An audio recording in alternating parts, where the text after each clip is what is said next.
मैं आप ही की बात पे आ रहा था कि मतलब जो आपका पॉइंट था ना वो बिल्कुल सही है कि जो प्रॉफिट मोहम्मद थे उनको सबसे बड़ा साइंटिस्ट होना चाहिए अगर कुरान जी। में कोई साइंस है तो।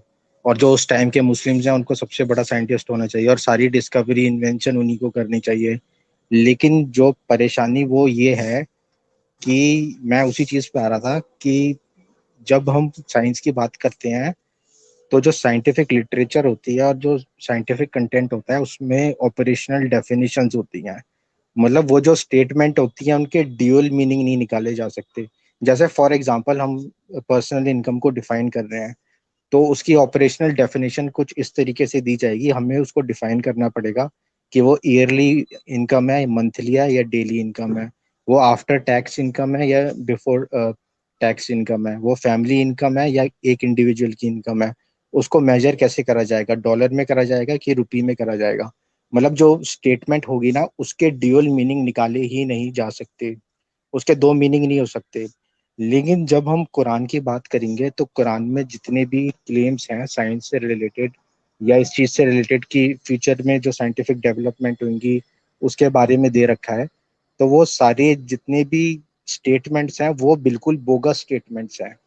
यानी उनके एक मीनिंग क्या, उनके सौ सौ मीनिंग निकाले जा सकते हैं और एक ही चीज को कई तरीके से इंटरप्रेट करा जा सकता है। तो वो लोग जो आजकल जो जो साइंटिफिक मेरिकल जिस तरीके से वो बोलते हैं या दिखाने की कोशिश करते हैं वो कुछ नहीं होता, वो बस वर्बल जगलरी होती है। मतलब यहाँ की ईंट ली वहां का रोड़ा लिया और मिला के उन्होंने कुछ भी बना दिया। तो मैं यही कह रहा था कि अगर उसमें कोई साइंटिफिक स्टेटमेंट होती तो वो बिल्कुल क्लियर होती, क्रिस्टल क्लियर होती, उसके ड्यूअल मीनिंग नहीं होते, उसका एक ही मीनिंग निकाला जा सकता था और उस एक मीनिंग से हो सकता है कुछ साइंटिफिक डेवलपमेंट उस टाइम हो सकती थी। लेकिन जितनी भी स्टेटमेंट है जैसे मैंने आपको बताया कि वो सारी वो बिल्कुल बोगस स्टेटमेंट्स हैं, बिल्कुल वेग स्टेटमेंट्स हैं, उनके मतलब मल्टीपल मीनिंग्स निकाले जा सकते हैं। जैसे और अगर मान लेते हैं कि जो आज की जैसे वो कहते हैं बिग बैंग है, तो अगर मान लेते हैं ये चीज चेंज हो जाती है, कोई दूसरी थ्योरी डेवलप हो जाती है तो वो उन्हीं वर्ष से उस थ्योरी को जस्टिफाई करने का भी निकाल निकाल लेंगे। यानी अगर जो साइंटिफिक साइंस तो हमेशा डेवलप होता रहता है, तो नई नई थ्योरीज आती रहती हैं, नए नए फैक्ट्स आते रहते हैं। तो वो वर्सेस कुछ इस टाइप की हैं कि उन्हीं को यूज करके वो नए नए थ्योरीज को भी जस्टिफाई कर देंगे कि ये भी दे रखा है, ये भी दे रखा है। मतलब जो जो आता जाएगा वो उसमें वो ढूंढ के निकाल लेंगे और उसको वो बोल देंगे कि ये इसका ये मतलब है, उसका वो मतलब है। तो मैं यही पॉइंट कह रहा था कि जो क्यों प्रॉफिट मोहम्मद ने कुछ साइंटिफिक डिस्कवरी नहीं करी या उनके जो कंपेनियंस थे उन्होंने क्यों साइंटिफिक डिस्कवरी नहीं करी, वो इसलिए ही नहीं करी क्योंकि वो जितनी भी स्टेटमेंट्स हैं वो कोई भी मतलब क्रिस्टल क्लियर स्टेटमेंट नहीं है। वो स्टेटमेंट सारी बोगस हैं, वो स्टेटमेंट वेग्स हैं, उनके कई मीनिंग निकाले जा सकते हैं और उनको साइंटिफिक माना ही नहीं जा सकता क्योंकि जो साइंटिफिक स्टेटमेंट होती हैं वो ऑपरेशनल डेफिनेशंस पे बेस्ड होती हैं और उनका कोई ऑपरेशनल डेफिनेशंस है ही नहीं। यानी उनको जी। आप किसी भी तरीके से इंटरप्रेट कर सकते हैं, किसी भी चीज को उन स्टेटमेंट्स को लेकर किसी भी चीज को आप बोल सकते हैं कि इसमें ये दे रखा है उसमें वो दे रखा है। तो मेरा ये मतलब पॉइंट था कि क्लियर हो गया होगा क्यों उन्होंने उस समय क्यों जो प्रॉफिट मोहम्मद थे, अगर उस वाकई में कोई साइंटिफिक स्टेटमेंट होती कुरान में तो प्रॉफिट मोहम्मद को नंबर वन साइंटिस्ट होना चाहिए था। शायद मैंने इस चीज का जवाब दे दिया कि ऐसा क्यों नहीं है, ऐसा क्यों जी। नहीं जी। हुआ। जी। जी, शुक्रिया आपका। मैं एएवी साहब से भी एक यानी ओपनिंग कुछ स्टेटमेंट्स लेना चाहता हूं। जो मैंने बात बताई, आप उसको किस तरीके से देखते हैं? जी, मेरा तो ये कहना है कि कुरान में इतनी ज़्यादा साइंस है कि उस समय उड़ते हुए घोड़े थे कि जो मतलब पूरा यूनिवर्स को पे घूम के आ जाते थे, और पूरा सारा इंटरनेट उसी उसी उसी टाइम पे था, सारा टेलीकम्युनिकेशन उसी टाइम पे था। मतलब उसमें जो जो बातें लिखी हुई हैं कि औरतों को एडल्ट्री करने पे कितने कोड़े पड़ेंगे, ये सब पड़ेंगे, लेकिन कहीं ये नहीं लिखा है कि 21st सेंचुरी में साइबर साइबर टेक्नोलॉजी आ जाएगी। अल्लाह को कुछ पता ही नहीं रहा होगा कभी कि ये सब उसमें ऑप्टिकल फाइबर आ जाएंगे, ये सब कुछ चीज़ें आ जाएंगी। तो अब इससे खुद लोग समझ सकते हैं कि कितनी बड़ी उस समय साइंटिफिक डेवलपमेंट थी कुरान के हिसाब से। तो मतलब कि जो हमारे एक जो पड़ोसी मुल्क हैं उसके जो चीफ हैं वो बार बार कहते हैं मदीने की रियासत। तो मदीने की रियासत उस समय की जो थी उसमें मतलब पूरा एयरपोर्ट भी था, ट्रेन भी था, मेट्रो भी थी, टेलीकम्युनिकेशन भी था, सब कुछ था उन लोग के हिसाब से। फिर तो यही डेवलपमेंट है कि वहाँ रेगिस्तान के सिवा कुछ नहीं था। डेवलपमेंट सही। यही है, सिवाय डेजर्ट, ड्राई डेजर्ट के अलावा कुछ था ही नहीं वहाँ पे। तो अगर जी। साहिल जी अगर 50 ईयर्स पहले की मैं बात करूं, अगर उनके पास ऑयल एंड गैस अगर नहीं निकला होता तो आज भी वहाँ डेजर्ट, सब डेजर्ट ही था। और जी। जो लोग वहाँ जाते थे हज करने, उनके जो लोग वहाँ पे कुर्बानी करते थे उसके मीट के भरोसे और ऊँटनी के दूध और खजूर के भरोसे वो बस वो लोग जीते थे। वो लोग, उनकी पूरी सोर्स ऑफ इनकम थी। जो हज में लोग जाते थे तो जो वहाँ पे लोग जकात देते थे वो, और जो बकरों की कुर्बानी होती थी वो, और तीसरा ऊँटनी का दूध और खजूर। अब आप जी। ये सोच लीजिए, ना तो वहाँ पे सब्जियां होती हैं, ना फल होता है, ना वहाँ पे कुछ क्या बोलते हैं खेती, कुछ भी नहीं होती है वहाँ पे, मतलब एग्रीकल्चर हर तरह की। तो ये लोग आपको ना जितनी भी आपकी टेक्नोलॉजी है, चाहे वो एग्रीकल्चर की हो, चाहे वो टेलीकम्युनिकेशन की हो, और स्पेस इंजीनियरिंग में तो माशाअल्लाह है कुरान। स्पेस जी। इंजीनियरिंग में अच्छा। तो बताइए आप, उस समय हाँ। उड़ते हुए घोड़े थे ना, उस समय उड़ते हुए घोड़े थे। अच्छा, तो वो भी ऐसा अब था कि कोई और किसी ने नहीं देखा, वो सिर्फ मोहम्मद साहब जो है वो उसमें गए और लोगों को उन्होंने बताया और लोगों ने मान लिया।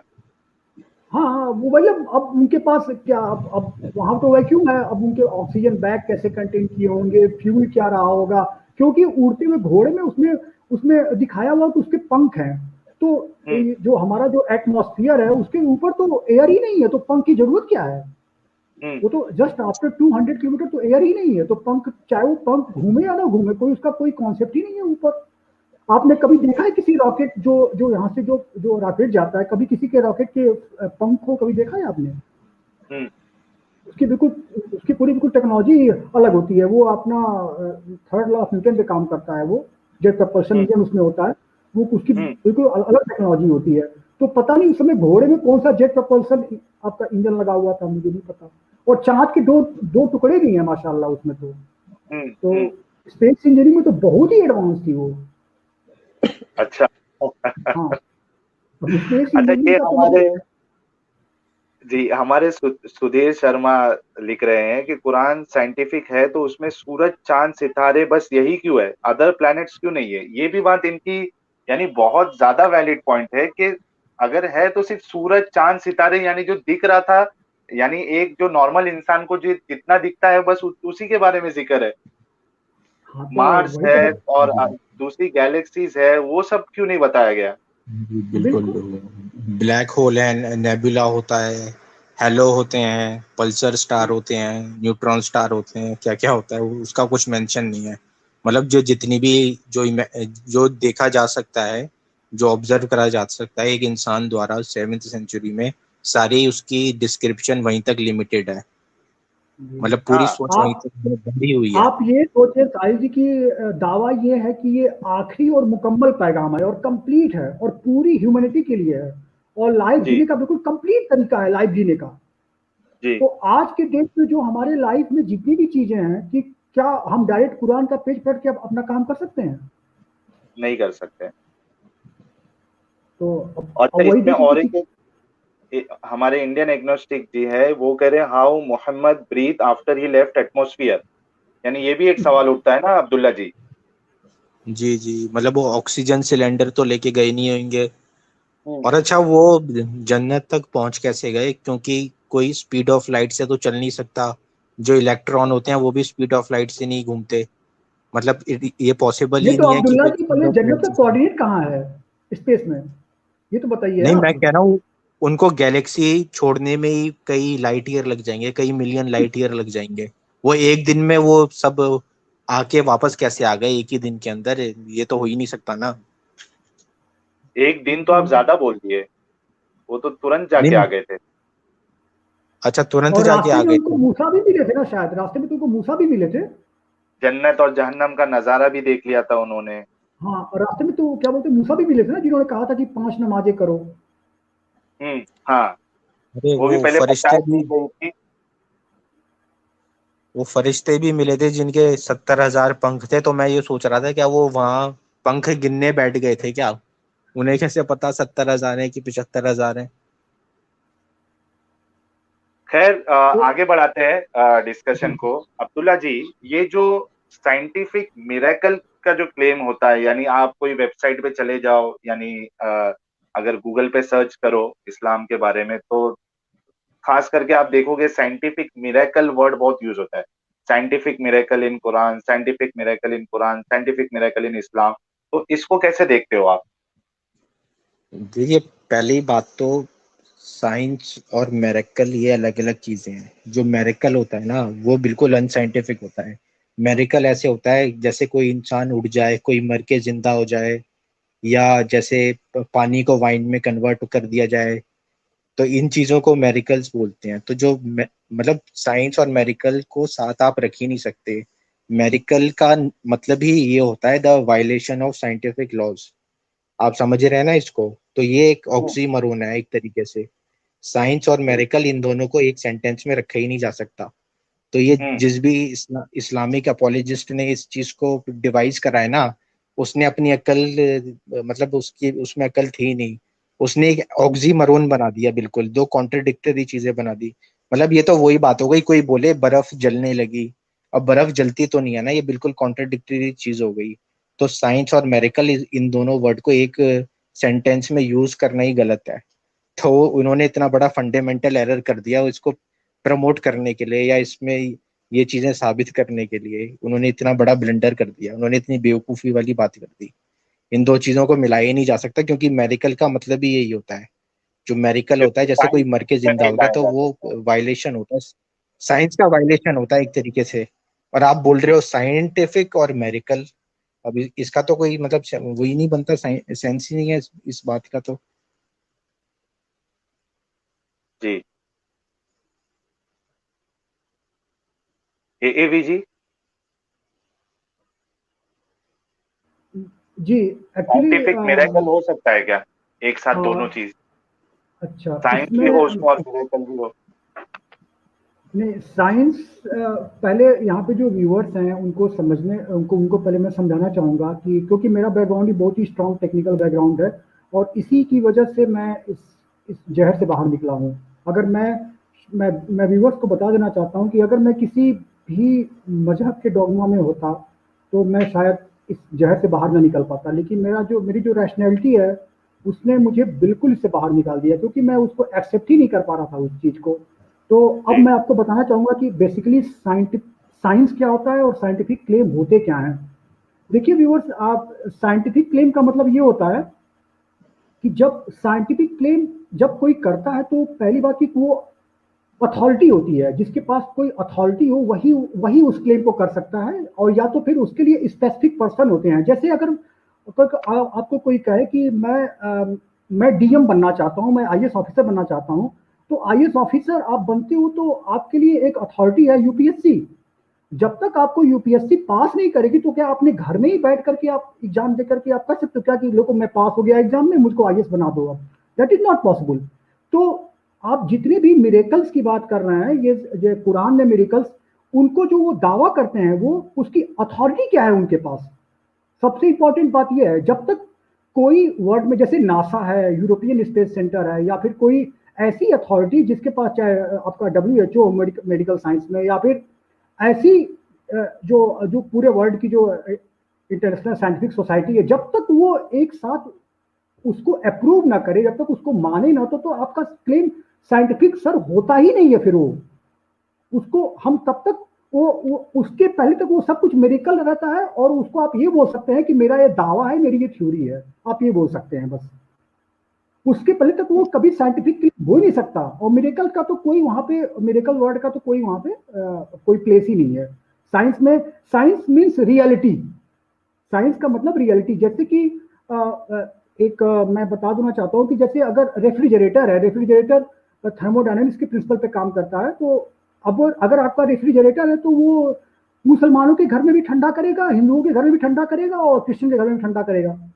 तो वो पूरे एक अपनी एक ही प्लेस को लेते हुए अगर एक सेम कंडीशन पे साहिल जी उसमें सेम रिजल्ट आता है। अच्छा एक मिनट, मतलब हाँ आई एम रियली सॉरी आपको रोक रहा हूँ, आप एक मिनट के बाद आप कंटिन्यू करना। कट्टर हिंदू हमारे व्यूअर है और यानी हर स्ट्रीम में वो बहुत जनरसली डोनेट करते हैं। इन्होंने आज भी स्टार्ट की है $5 के साथ। आपका बहुत बहुत शुक्रिया कट्टर हिंदू जी। ये लिख रहे didn't Mohammad notice that the shape of earth is spherical while coming and living earth in Miraj. Abdullah ji या एवी जी, इसका जवाब आप में से दो में से कोई दे सकता है? जी मैं बताता हूँ कि उन्होंने मतलब ये इसी बात से सारा झूठ साबित हो जाता है कि वहां पर उन्होंने जर्नी करी। ऐसी अगर जर्नी करी होती तो उन्हें पता होता कि जो अर्थ है वो स्पेरिकल है या एक बॉल की तरह है, वो फ्लैट नहीं है जैसे कुरान में हमें मिलता है। कई जगह फ्लैट अर्थ का जिक्र है, जैसे कुरान चैप्टर 88 वर्स नंबर 20 में उसमें लिखा हुआ है वो स्प्रेड आउट है, बिल्कुल फैली हुई है। यानी इससे इंडिकेशन मिलता है कि वो जो कुरान का राइटर है वो अर्थ को फ्लैट समझता है। और कई जगह हमें कारपेट की तरह है, कारपेट की तरह बिछा दी। अब स्पेरिकल बॉल पे तो कुछ कारपेट बिछाया नहीं जाता ना, कोई फ्लैट सरफेस होगी उसी पे कारपेट बिछाया जाएगा। ये हमें मिलता है कारपेट की तरह 71 चैप्टर नंबर 71 वर्स नंबर 19 में। फिर और जगह हमें इंडिकेशन मिलता है कि अर्थ जो है वो फ्लैट है, वो एक जगह मिलता है स्प्रेड कर दिया है, वो मिलता है हमें चैप्टर 51 वर्स नंबर 48 में। और एक और इसका रेफरेंस मिलता है चैप्टर 2 वर्स नंबर 22 में। और अच्छा मैं एक और चीज यहाँ पर ऐड करना चाहूंगा, क्योंकि वो जाकिर नाइक है ना, वो आपने भी सुना होगा। वो झूठ बोलता है वो झूठ बोलता है कि वो जो है ना, जो अर्थ का शेप है वो कुरान में वो ऑस्ट्रिच एग के जैसा दे रखा है। तो सबसे पहली बात तो ये बिल्कुल बहुत बड़ा झूठ है। वो वहां पे जो वर्ड मेंशन्ड है उसका मतलब होता है जहाँ पे जो ऑस्ट्रिच अंडे देती है उसकी जैसी सरफेस उसका दे रखा है। और दूसरी अच्छा, बात, अगर वो दे भी रखा है ना, मैं एक और पॉइंट रखना चाहता हूँ, क्योंकि मेरे से कई लोग बहस करने लगते हैं। वो कहते हैं नहीं तो नहीं नहीं ऐसा नहीं है, वो तो एग शेप्ड है, ऑस्ट्रिच एग है, ये दे रखा है। तो अगर वो दे रखा है ना तो वो चीज भी बिल्कुल गलत है, क्योंकि जो ऑस्ट्रिच एग होता है उसकी शेप होती है प्रोलेट स्पीरियोइड की। अब मेरी बात सुनिए, जो ऑस्ट्रिच एग होता है उसकी शेप होती है प्रोलेट स्पीरियोइड की, और जो अर्थ की शेप है, अर्थ की शेप होती है ऑबलेट स्पीरियोइड की। तो दोनों में डिफरेंस है। अर्थ है ऑबलेट स्पीरियोइड और जो ऑस्ट्रिच एग है तो वो है प्रोलेट स्पीरियोइड। वो अलग अलग तरीके के स्पीरियोइड हैं। तो ये बिल्कुल हर किसी भी एंगल से आप देख लिए वो गलती है, तो यानी ये इसको बहुत फिर बड़ा ये झूठा क्लेम है। इतना आसानी जी से फिर कैसे क्लेम कर देते हैं लोग? यानी जैसे जाकिर नाइक जैसे लोग जो एक ट्रेंड बनाए थे इस चीज को लेके, तो ये इतना बड़ा क्लेम कैसे कर सकते हैं ये लोग? इसमें अरे मैं वो कुछ मैंने बात आपको अपनी बताया बताऊं। ना, वो वो क्लेम इसलिए करते हैं क्योंकि उन्हें लगता है कि इसको कोई चैलेंज करने वाला नहीं है। यानी क्योंकि उन्हें पता है जो साइंटिस्ट हैं उन्हें तो इन सब चीजों में इंटरेस्ट नहीं है। वो इनके जैसे रिलीजियस फैनेटिक से बहस कर यहाँ के, तो वो इसको इग्नोर कर देते हैं। कोई इस पे सवाल नहीं उठाता। तो मतलब उन्हें पता है ना इस पे क्वेश्चनिंग नहीं होगी, इस पे लोग सवाल नहीं उठाएंगे। फिर उनके पास एक ये एक्सक्यूज भी तो रहता है, ये अरबी में लिखा हुआ है, अरबी में इसका ये मतलब है, अरबी हम्म। अरबी में उसका वो मतलब है। तो वो लैंग्वेज का भी वही डिफरेंस होता है। तो इस चक्कर में उन्हें पता है कोई इनको चैलेंज नहीं करने वाला, तो इसलिए वो झूठ को फैलाते हैं। और साथ में एक और बात भी होती है कि एक झूठ को अगर बार बार बोलने लगो ना तो वो सच होने लगता है। तो अगर उनका कुछ लोगों ने झूठ पकड़ भी लिया ना तो एक बड़े पैमाने पे एक जो झूठ फैल जाता है वो सच लगने लगता है। और अच्छा, ये दरअसल एबीसी भी कुछ कह रहे थे, हम्म एबीजी भी दरअसल कुछ कह रहे थे। हाँ, हाँ, मैं गालिब भाई आपको भी मौका देता हूँ। एबीजी इसमें पहले आप मैं ये कंप्लीट कर दो, फिर मैं गालिब भाई को मौका देता हूँ जी, जी। इसमें जैसे मैंने कि आपको बताया कि साइंटिफिक क्लेम जो जर्नल्स होते हैं उसके अलावा एक उसके लिए एक प्रॉपर अथॉरिटी होती है। बिना उसके पहले जैसे बताया मैंने कि इसमें बिना अथॉरिटी के अब वो साइंटिफिक क्लेम माना ही नहीं जाएगा। जैसे जाकिर नाइक के पास क्या अथॉरिटी है? वो किस इंटरनेशनल साइंटिफिक कम्युनिटी का चीफ है वो? अगर वो जैसे आपने जो कहा ना साई भी वो क्लेम करते क्यों है, तो वो जो उनके क्लेम है ना वो यूनाइटेड नेशन के अकॉर्डिंग वो उनके फंडामेंटल राइट हैं। आप अपने रिलीजन को कहीं भी बोल सकते हो, और वो सारा उनका क्लेम अनऑफिशियली है। किसी भी कंट्री का या हेड या किसी भी ऐसे, आपने देखा, आपने आज तक कभी देखा है कि किसी मुस्लिम कंट्री का हेड इंटरनेशनल प्रेस कॉन्फ्रेंस बुला करके ये कहे कि देखो इस कुरान में ये सच्चाई है? आपने कभी सुना है आज तक ऐसा? नहीं सुना है।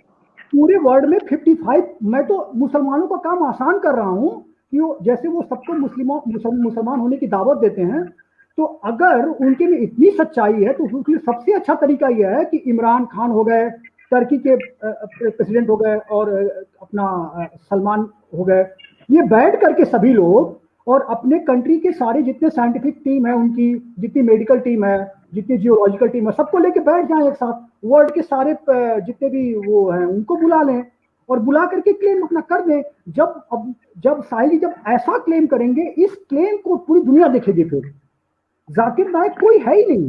जैसे आपने सुना होगा कि एक आपका चैनल चलता है, क्या बोलते हैं, साइंस एंड कुरान। तो साइंस एंड कुरान के पास क्या अथॉरिटी है? अगर मैं अपने घर में कोरोना का वैक्सीन बना लूं और कह दूं कि पूरे इंडिया के लोग लगवा लो वैक्सीन, तो कौन लगाएगा ये वैक्सीन? कोई नहीं और लगाएगा। मैं अपने घर में बना, तो मुस्लिम लोग ये सारा काम अपने घर में करते हैं। घर में का मतलब अपनी कौम के अंदर करते हैं। और वो जो काम करते हैं साहिल जी, वो यूएन का फंडामेंटल राइट है। आप जरा बात को समझें, ये क्लेम कर सकते हैं वो लोग। वो ये सारा क्लेम अनऑफिशियल है। आप मतलब कि अनऑफिशियली आप कुछ भी कह सकते हैं, लेकिन जिस दिन आप ऑफिशियली करेंगे इस क्लेम को ना, उसके बाद वो सारे वर्ल्ड के साइंटिस्ट बैठ जाएंगे फिर आपको काउंटर करने के लिए। तो अगर वो बात होगी तो ये लोग कैसे साबित करेंगे कि मरने के बाद जितने मोमिन है वो सब जन्नत में जाएंगे और हम लोग जहन्नुम में जलेंगे? ये कैसे साबित करेंगे ये लोग? ये साबित कैसे करेंगे? मैं कह रहा हूँ वहां तक जाने की जरूरत ही नहीं है। मैं तो मोमिन लोगों को एकदम ये बहुत अच्छा ऑफर दे रहा हूँ कि आप सबको, पूरी दुनिया को एक साथ दावत दो ना इस्लाम की। क्यों भाग रहे हो आप लोग?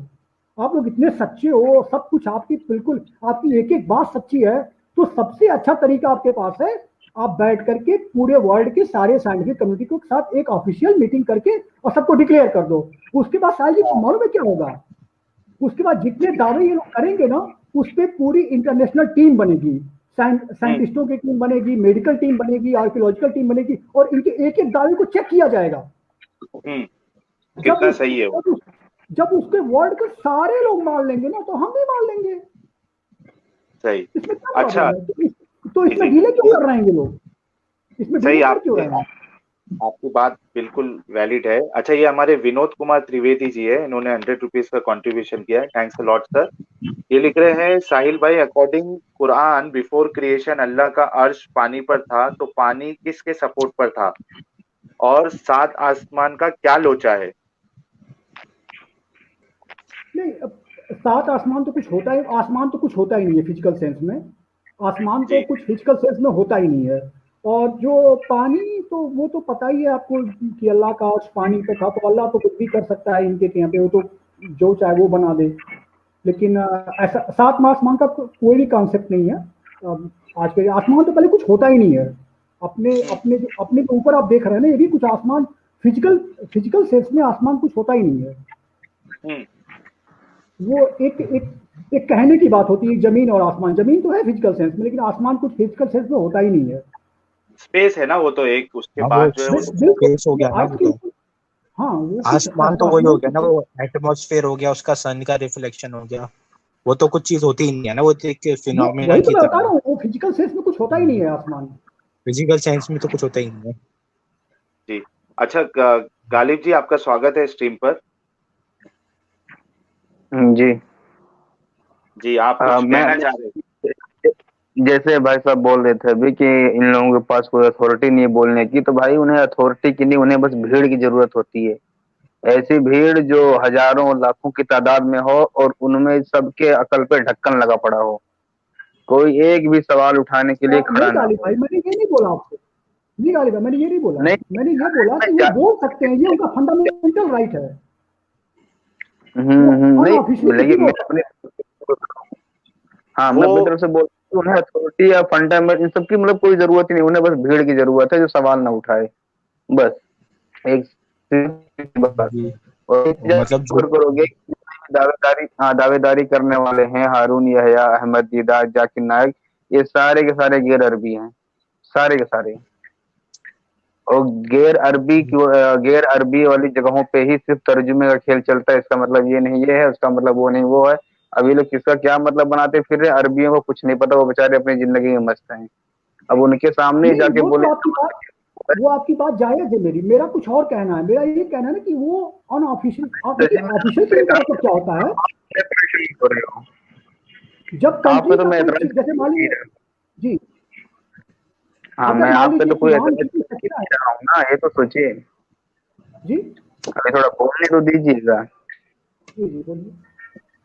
हाँ, तो वही बोल रहा हूँ कि अब ये अगर अरबी कंट्रीज में जाके बोलें कि इस लफ्ज का मतलब ये नहीं ये है, उस लफ्ज का मतलब वो नहीं वो है, या जो अपने कुरानिस्ट हजरात हैं, तो पक्की बात ये लोग मार खाएंगे, क्योंकि वो लोग पैदाइश हुए हैं अरबी कंट्री में, अरबी लैंग्वेज बोलते हैं, अरबी लैंग्वेज समझते हैं, सारा काम धाम उनका अरबी में है। अब उनके सामने जब जाके ये गैर अरबी लोग बताएंगे इस शब्द का मतलब ये नहीं वो है, तो मुझे लगता है कि बगैर मार खाए वापस आएंगे। तो जितना भी साइंटिफिक क्लेम का दारो मदार, जितना भी खेल है, सब गैर अरबी वाली जगहों पे चल रहा है। इसकी दावेदारी और करने वाले, इस पे हीरो बनने वाले भी गैर अरबी लोग, चाहे हारून यहया हो, चाहे अहमद दीदात हो, चाहे जाकिर नायक हो, या कोई और हो। अब मैं बोलूँ इस पे?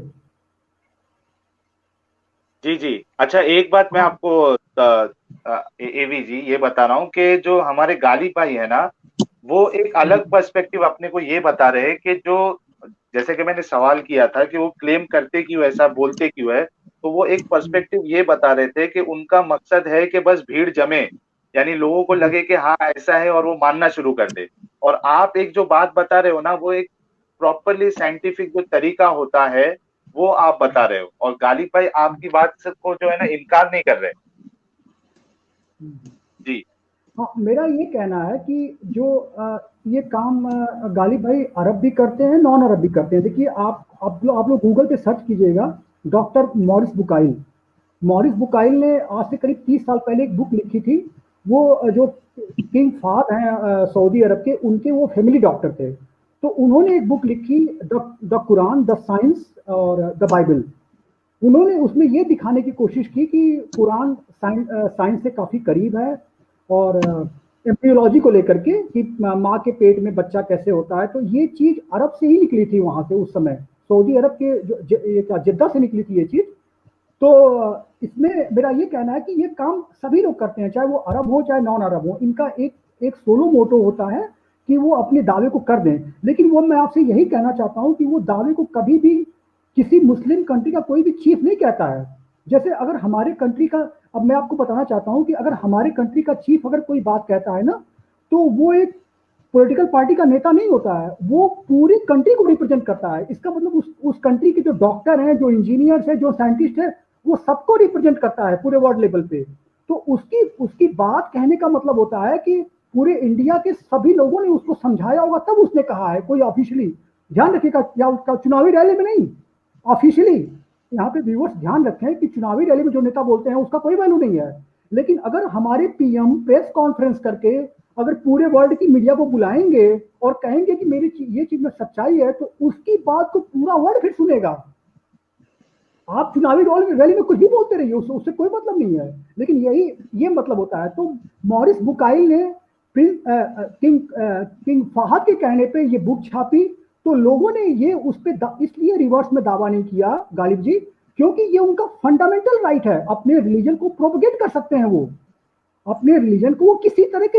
आप ये हमारा कॉन्स्टिट्यूशन भी कहता है इंडिया का, और ये जो यूएन है ना, मैं आपको बहुत अंदर की बात बता रहा हूँ, जो यूनाइटेड नेशन है उसके अंदर भी आप किसी भी बंदे को रेस, सेक्स और रिलीजन के बेस पे आप उसको डिस्क्रिमिनेट नहीं कर सकते। आप अपना ईमान कुछ भी रखिए, जैसे मैं अपने घर में बैठ के कोई ईमान मानूं, अपनी कौम के अंदर आप कोई ईमान मानो। और अब मैं आपको ये बताना चाहता हूं कि यूएन शरीयत में क्यों दखल नहीं करता है, क्योंकि शरीयत उनके कंट्री के लिमिट के अंदर होता है। अपने कंट्री की लिमिट के अंदर आप कुछ भी कर सकते हैं आप। लेकिन देखिए, आपने देखा होगा यूएन वहां दखल करता है जहां शरीयत का इस्तेमाल करके खून खराबा होता है, जैसे सीरिया हो गया जहां पे। तो ऐसा नहीं कि शरीयत का बात करके आप कुछ भी कर सकते हैं। ये मेरे कहने का मतलब है। तो कोई भी चीज, कोई भी साइंटिफिक क्लेम या कोई भी ऐसा क्लेम जब आपकी कंट्री का चीफ जब तक ना करे, तो इनके पास सोचिए कितना अच्छा मौका है कि पूरी दुनिया को एक साथ क्या बोलते हैं, ये लोग इस्लाम की दावत दे सकते हैं। ये मेरे कहने का मतलब है कि अगर नहीं, सारे वो जो प्रेसिडेंट है वो बैठ के बोल दें, एक बार क्लेम कर दें, वो क्लेम जो है साहिल जी वो माना जाएगा ऑफिशियल। उसके बाद पूरे कंट्री के लोग करेंगे। मैं कह रहा था वो इतना आगे जाने की भी जरूरत नहीं है ऑफिशियल क्लेम करने की। वो कोई भी पीयर्ड रिव्यू नहीं, मैं कह रहा हूँ वो कोई भी पीयर्ड रिव्यू लिटरेचर में भी छपा सकता है, पीयर्ड रिव्यू जर्नल में भी छपा सकता है, लेकिन वो ऐसा नहीं करते क्योंकि वो रिजेक्ट हो जाएगा। क्योंकि जो भी कोई भी ऑथेंटिक पीयर्ड रिव्यू जर्नल में वो किसी भी ये जो तथाकथित मेरिकल्स की बात करते हैं, अगर वो छपवाएंगे तो वो वहीं पे रिजेक्ट कर दिया जाएगा। तो मतलब वो ये कहीं भी किसी भी कोई भी साइंटिफिक जर्नल में, कोई भी साइंटिफिक इंसाइक्लोपीडिया में ये सारी चीजें कहीं कहीं नहीं होती। ये जितने भी क्लेम्स होते हैं ना, ये तो या इंटरनेट में उनकी जो साइट होती है वहां पे डाला जाता है, या तो वो जो पैम्फलेट बांटते हैं वहां डाला जाता है, या यूट्यूब पे वीडियो बनाए जाते हैं वहां डाला जाता है। किसी भी अथॉरिटेटिव ऑर्गेनाइजेशन, किसी भी अथॉरिटेटिव साइंटिफिक ऑर्गेनाइजेशन, किसी भी अथॉरिटेटिव साइंटिफिक इंसाइक्लोपीडिया, किसी भी अथॉरिटेटिव साइंटिफिक जर्नल में ये सारी चीजें होती नहीं है, ना किसी साइंटिफिक कॉन्फ्रेंस में होती है। इनकी सारी लिमिटेशन है बस प्रोपागेंडा, यूट्यूब पे प्रोपागेंडा, जो साइट बना लेते हैं वहां पे प्रोपागेंडा, अपनी बुक छाप देते हैं वहां पे प्रोपागेंडा, वहीं पे चलता रहता है। और ये इतना फैला हुआ है कि अगर आप सर्च करोगे ना, अगर जैसे बिग बैंग सर्च करोगे तो आपको कोई इस्लामिक साइट मिल ही जाएगी वहां पर। तो इनका इतना ज्यादा प्रोपेगेंडा फैला हुआ है। और ये इनका कोई भी जो दावा है ना, वो किसी भी मतलब ना तो नेशनल एकेडमी ऑफ साइंसेज में, ना नासा में, ना किसी यूएन की ऑर्गेनाइजेशन में कहीं मिलता ही नहीं है। ना किसी जर्नल में मिलेगा, ना इंसाइक्लोपीडिया ब्रिटानिका में मिलेगा, ना किसी ऑक्सफोर्ड यूनिवर्सिटी के जर्नल में मिलेगा, न कोई येल यूनिवर्सिटी के जर्नल में मिलेगा। बस इनके जितने भी ये दावे होते हैं ना, वो ये इस्लामिक साइटों पे चलते रहते हैं। तो मैं ये व्यूअर से यही कहना चाहता हूँ कि जितने भी जो मुस्लिम लोग आते हैं ना, वो मेरी आवाज आ रही है? जी आ रही है जी, एक मिनट। हाँ, ये हमारे अजय तिवारी जी है, इन्होंने 40 रुपीज का सुपर स्टिकर भेजा है। अजय तिवारी, आपका शुक्रिया। और एक हमारे व्यूअर है देव स्वीट जी, इन्होंने लिखा है, भाई मेरा कमेंट्स लो पर्टिकुलर उमर सानी की लंबी उम्र, स्पार्टिकस उमर सानी की लंबी उम्र के लिए दुआ करे। ठीक है। मेरे ख्याल से ये अपना तो वो जो हमारे यूट्यूबर है स्पार्टिकस, उनके बारे में बात कर रहे हैं, एक्स मुस्लिम स्पार्टिकस। शायद उनकी तबीयत कुछ खराब हो गई थी, तो उनके बारे में ये बात कर रहे हैं। जी, हम चाहते हैं कि वो जल्दी से जल्दी जो भी उनको प्रॉब्लम है उससे रिकवर हो जाए। अब्दुल्ला भाई कौन है भाई जी? मैं ये कह रहा था कि हाँ, तो अभी आप लोग है ना बात को कंटिन्यू करो। अच्छा, एक मीम बनाया है मैंने, बहुत मतलब कुरान के क्लेम्स और जाकिर नाइक क्या बोलता है उसके ऊपर। तो 1 मिनट में शेयर करता हूँ ये, तो देखो जरा, व्यूअर्स को भी थोड़ा मजा आएगा।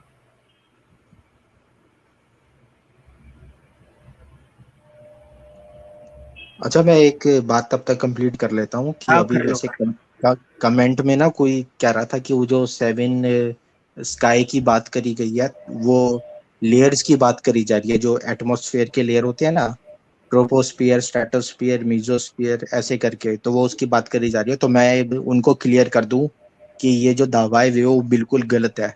वो गलत इसलिए है क्योंकि कुरान में लिखा हुआ है चैप्टर नंबर 37 में वर्स नंबर 6 में कि जो सबसे नीचे का आसमान होता है ना, वहां पे स्टार्स होते हैं, वो तारे होते हैं, वो वहां पर होते हैं सबसे नीचे के आसमान में। ये हमें मिलेगा चैप्टर 37 वर्स नंबर 6 में। तो जो ट्रोपोस्फियर होती है उसमें स्टार्स तो होते ही नहीं है, स्टार्स तो यहाँ से मिलियंस ऑफ लाइट ईयर्स दूर होते हैं, वो अर्थ के आसपास भी नहीं होते। तो ये वाला क्लेम जो उन्होंने डाला है ना, किसी कोई कमेंट में डाल रहा था कि ये एटमॉस्फेयर की लेयर्स की बात हो रही है, तो वो क्लेम बिल्कुल गलत है।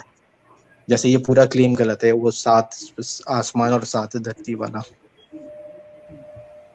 और इस पे मैं अपनी बात रखना चाहूँगा। मैं तो साहिल जी मैं तो इन लोगों को एक फ्री हैंड दे रहा हूँ कि अब्दुल्ला जी ठीक है, 7 आसमान 7 जमीन है, तो आप इसको नासा से अप्रूव करवा के लाओगे इस चीज को, हम मान लेंगे ना। मान लीजिए अगर हम कह दें कि गलत है तो ठीक है, आप इसको अप्रूव करवा लीजिए, हम मान लेंगे। हम अपने व्यूअर से कहना चाहते हैं कि अगर कभी ये लोग आपके पास आए कि देखो कुरान में ये साइंस है, तो आप कहिएगा ठीक है, आप उसको अप्रूव तो करवाओ कि पूरे जो वर्ल्ड की साइंटिफिक कॉन्फ्रेंस है, हम उसको मान लेंगे। फिर भाई 7 आसमान है, उसको अप्रूव करवा लो, नासा से है, यूरोपियन स्पेस सेंटर से है, सबसे अप्रूव करवा लो ना। फिर बैठे क्यों हुए हो आप यहाँ पे आके जगह जगह क्यों छाप छाप के भेजते हो? आप वहां से अप्रूव करवा लो, हम मान लेंगे। मैं इनका काम आसान कर रहा हूँ। और अब्दुल्ला जी जैसे आप तो इनको डिनाई कर रहे हो ना, मैं इनका काम आसान कर रहा हूँ कि आप अप्रूव करवाओ, हम मानने को तैयार है। पहले जाए तो ये लोग। मैं भी वही कह रहा हूँ, वो मतलब वो ना किसी नासा पे जाएंगे, ना अमेरिकन एकेडमी ऑफ साइंसेज पे जाएंगे, वो ना तो कोई जर्नल में छापेंगे, ना वो कोई इंसाइक्लोपीडिया में छपेगा, ना कोई यूनिवर्सिटी उसको अप्रूव करेगी। बस वहीं तक लिमिटेड रहता है इनका। ये अपनी बुक छाप देते हैं, अपनी वेबसाइट लिख देते हैं, वहां पे छाप के इसका प्रचार यूट्यूब वीडियो बना देते हैं, और बस उसका प्रचार प्रसार करते रहते हैं। और ये इनके जितने भी ये मुस्लिम्स होते हैं, इनके व्हाट्सएप ग्रुप और फेसबुक ग्रुप उसको हर जगह फॉरवर्ड करते रहते हैं। बस इनका यही चलता है। सबसे बड़ा साइंटिस्ट जो है वो है डॉक्टर जाकिर नायक, जिसको कि नोबेल प्राइज भी मिल चुका है, जो कि वर्ल्ड का सबसे बड़ा साइंटिस्ट है, फिजिक्स में भी, केमिस्ट्री में भी, मैथमेटिक्स में भी, मतलब वो हर चीज का नॉलेजेबल है। वो दुनिया का सबसे बड़ा साइंसदान है। वो वही इन लोगों का साइंटिस्ट है जिसके पास कोई अथॉरिटी ही नहीं है अप्रूव करने की। ये स्क्रीन पर जरा पढ़ लेंगे आप, ये क्या देखो शेयर किया है जो।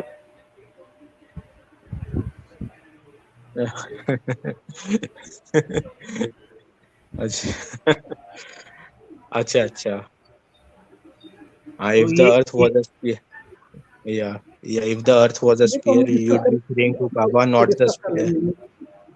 कि मतलब आप स्पेस में देखते होगे। जी जी बिल्कुल बिल्कुल जी, ये भी एक सोचने वाली बात है। ईमान का सब्जेक्ट है। ईमान आप कुछ भी सकते हो ना, वही तो मैं आपको बता रहा हूँ। ईमान तो आप कुछ भी मान सकते हो। जैसे अब वो लोग सबको जन्नत में भेजते हैं, तो इनका इसका हिस्सा है ना, ईमान का हिस्सा है ना। लेकिन जब इसको ये लोग प्रूफ करेंगे, तो प्रूफ कैसे करेंगे कि जो प्रॉफिट मोहम्मद को अंतिम नबी नहीं मानेगा वो जहन्नुम में चलेगा? कैसे प्रूफ करेंगे ये लोग इसको?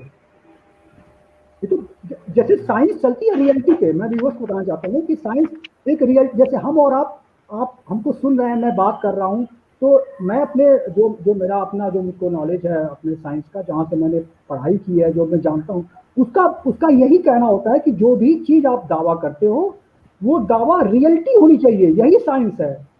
तो इनकी किसी भी दावे को वो साबित कैसे करेंगे? वो ये मेरा कहने का। और ये अभी मीम शेयर करा था वो काबा के बारे में, तो ये भी एक गलत धारणा इन्होंने फैला रखी है कि काबा वो सेंटर ऑफ द अर्थ है। मतलब वो तो पॉसिबल ही नहीं है ना स्फीयर में, क्योंकि स्फीयर की सरफेस में सारे पॉइंट एक दूसरे के इक्वी डिस्टेंट होते हैं। तो जिसने ये सोचा कि काबा की तरफ की डायरेक्शन में देख के प्रेयर करो, उसके माइंड में फ्लैट अर्थ था। वो ये सोचता था धरती जो है वो फ्लैट है और काबा उसके बीच में है। क्योंकि अगर उसे पता होता है वो स्पेरिकल शेप में है, तो वो इस तरीके की बात करते ही नहीं कि काबे की तरफ देखो। जी एक बार वो और एक बार और डालना वो मीम। जी, मेरा व्यूअर से ये कहना है कि जब भी कोई भी जो है क्या बोलते हैं मुस्लिम, कोई मतलब सुन्नी मुस्लिम कोई आके अगर आपसे कहता है कि कुरान में ये साइंस है वो साइंस है, तो आप उनसे बहस ना करें, क्योंकि आप बस उनसे कहने कि आप इसको अप्रूव करवा के लेते आओ सारी वर्ल्ड की अथॉरिटी से, हम इसको मान लेंगे, बस फिनिश। उनसे कहते हैं कि हम रेडी हैं एक्सेप्ट करने के लिए। वो इनके दुश्मन नहीं है वो लोग। अगर ये सच्चे तो जा क्यों नहीं रहे हैं वहां पे? इतना देर लाखों मस्जिदें बन रही है पूरे वर्ल्ड में, लाखों मदरसे बन रहे हैं, और वो डॉलर खर्च हो रहे हैं, मौलवी रिक्रूट हो रहे हैं, ब्लास्फेमी का रूल बन रहा है। लेकिन पीसफुली जो है प्रेस कॉन्फ्रेंस करके कभी लोग अनाउंस नहीं करेंगे ऑफिशियली कि कुरान जिंदगी जीने का सबसे अच्छा तरीका है। ये कभी नहीं करेंगे ये लोग। तलवारें निकाल लेंगे, सब कुछ कर लेंगे, काट देंगे, लेकिन कभी ये काम कभी नहीं करेंगे कि पीसफुली। जी आप कुछ बोल रहे थे अजय तिवारी जी, कभी ये काम नहीं करेंगे। एक मिनट मैं सुपर चैट और बोल देता हूँ। एक मिनट, मैं इनका सुपर चैट और ये पढ़ देता हूँ एक बार। अजय तिवारी जी बोल रहे keep rocking bro. Ajay Tiwari ji, thanks for your super chat. Jayant Sarfare ji का सुपर स्टिकर आया है $2 का। थैंक्स जयंत सरफरे जी। और भी एक संतोष दास जी हमारे न्यू मेंबर बने। Thank you Santosh Das ji for becoming our member. Sir आप साहिल भाई भी आ गए। चलो आप लोग आपका कंटिन्यू कर दो।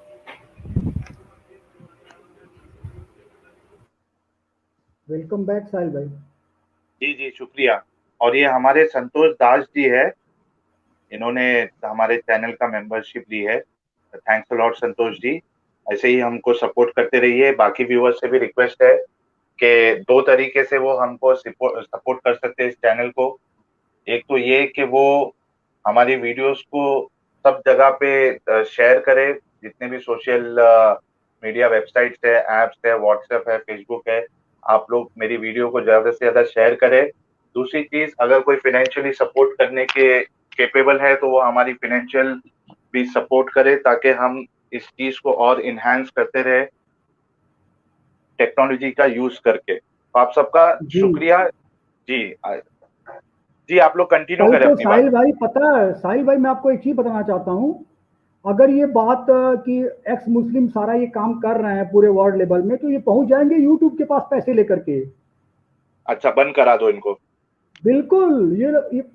इनके पास कुछ है नहीं ना कि हमको ये लोग एक्सपोज कर रहे हैं। वो पहुंचेंगे सऊदी अरब, वहां से पहुंचेंगे यूट्यूब के चीफ के पास, सीधे गूगल के। जी वो कहेंगे इनको बंद कराओ सबको, लेकिन अभी तक उनके पास, उनके कानों में ये खबर गई ही नहीं है। वो अभी हम लोग को जी सीरियसली ले नहीं रहे, क्योंकि उनके पास बहुत रिसोर्स है ना सर। उनके पास इतना पैसा उनके पास है, इतने लोग हैं उनके पास, उनके हाथों में तलवारें हैं, गने हैं। हम लोग तो छोटे लोग हैं ना बहुत, लेकिन हम लोग सच्चे रास्ते पे, तो सच्चाई इतना रास्ता खोज लेती है। जी जी सच्चाई का रास्ता छोटे में भी खोज लेती है, सच्चाई का रास्ता। तो ये, लेकिन ये लोग ये काम कर सकते हैं फ्यूचर में, ये जान लीजिएगा आप। ये काम जी अगर उन तक ये बात पहुंची, तो ये काम वो लोग करेंगे। आपको फेसबुक से बैन कराएंगे, वहां से बैन कराएंगे, बस यही तो इनके पास वेपन है। लेकिन मैं जब कहूंगा कि आप, जैसे अभी अभी कोई चैट में होगा, चाहे कहीं भी होगा, वो आकर के साइंस की बातें झाड़ेगा यहाँ पे, तो अगर जब आप उसे कहेंगे, रिक्वेस्ट करेंगे, प्लीज इसको जाके अप्रूव करवा के लाओ,